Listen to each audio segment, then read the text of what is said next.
Orthodox Christians have packed churches for Christmas Eve services, a holiday darkened for many by the conflict raging between neighbours Russia and Ukraine.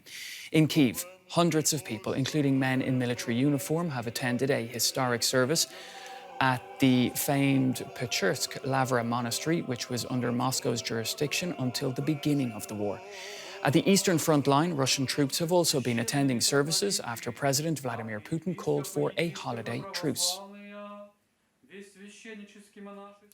Well, let's speak with DW correspondent Max Zander, who joins us live from Kyiv. Max, great to see you. So, as we've mentioned there, it's Orthodox Christmas. We've seen some images of the religious services taking place in Ukraine, but how have Ukrainians actually been marking the day? Right, you just mentioned it. The Orthodox Church of Ukraine held its first Christmas mass in the contested monastery of Kyiv here in Kyiv, and that was this invitation was followed by several hundred believers as well as the culture minister. So all across the country, where possible, church service is taking place.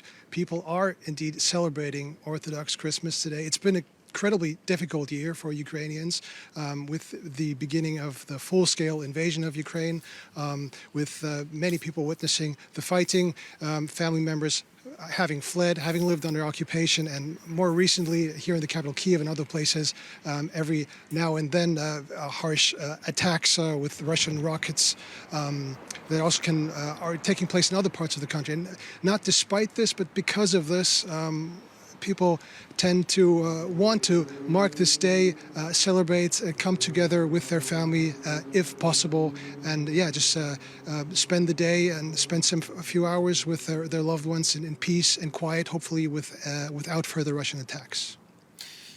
Max, tell us, what's the latest status of this so-called ceasefire?